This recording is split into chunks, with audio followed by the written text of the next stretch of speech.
As you can see, we have chose the transportation model around the Disney's All-Star Movies Resort and various resorts to the Disney Yacht Club. That's the boat launch.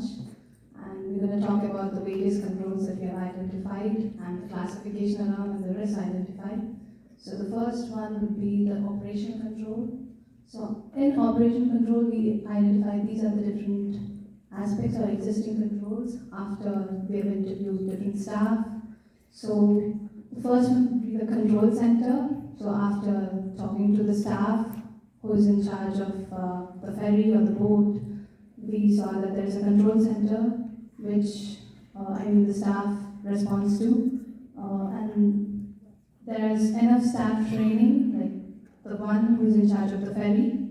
They are trained for like 6 days, and then there are boat inspection procedures which are carried out at the end of the day, and there are safety and equipment checks. There are boat equipment inspection checks, and the risks that we have identified during these inspections and interviews is there is no disaster response policy. In the event of unusual happenings, there is no disaster response policy that we have identified.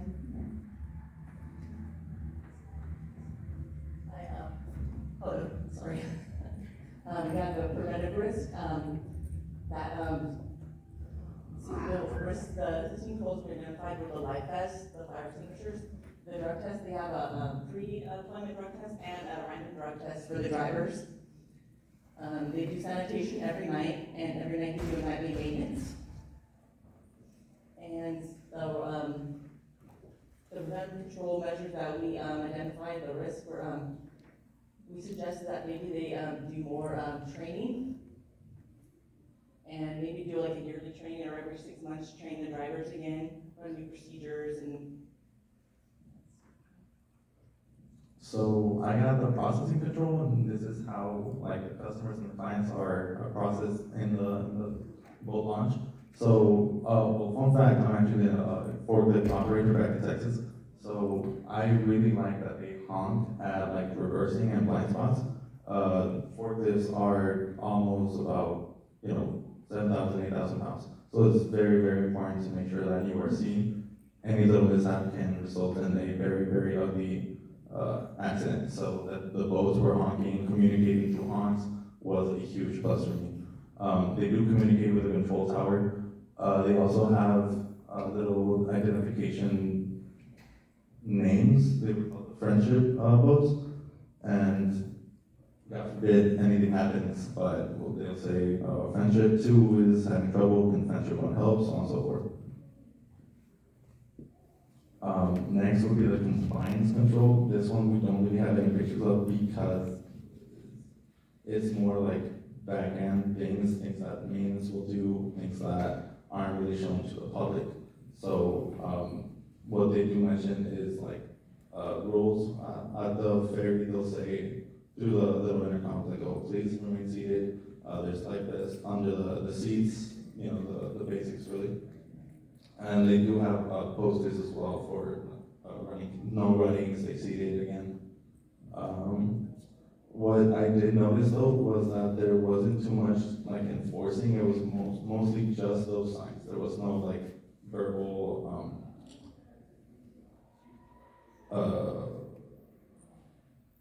reassurance of them. So again, if you're making a scene at Disney, you probably shouldn't be at Disney.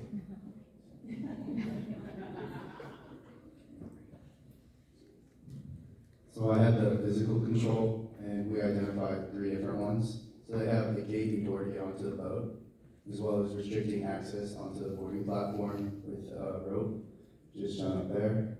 And then as well as a metal bar to grant access to the captain's area.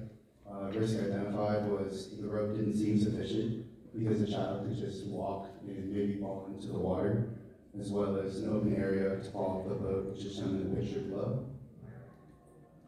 The next one we came up with was manual controls, and that was segregation of duties. So the captain is responsible for driving the boat, and the assistant is in charge of making sure everyone on the boat is in compliance with different policies, as well as just dealing with having all of the patrons come on the boat and making sure everybody's on board. The last shift is required to inspect the boat before ending shift, And the risk identified is that the employees only have to have 6 days of on-the-job training before they're able to drive the boat. The assistants are also trained on the job. Okay, so up next is the safety control. So basically, I'm gonna summarize everything they said. The first thing is that, do they meet every requirement that is given to them? They do have a safety demo every time you go to the boat itself before it takes off. There's also the ramp design, like whenever someone's gonna be like in a wheelchair or anything like that, they do have that too. Something that they do also have is life vest in every seat, under the seat, and also they have it in the front. And something they also have is what that I did see that it was unsafe. There was puddles in the water, so someone is running or someone is in a rush or something like that. Where do they fall? Like what's gonna happen next? So no one said anything. No one knew anything about that. And other things, the employment training. So once they hire someone, their training is for 6 days. After that, they don't have any other training, as you said. But they're also not given a license to drive the boat. So something that they can do is they give them like a license or something like that, so they can be more official, that they're like a driver or a captain. I want to be saying.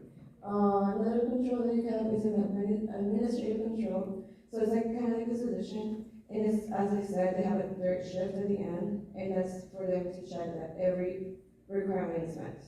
So,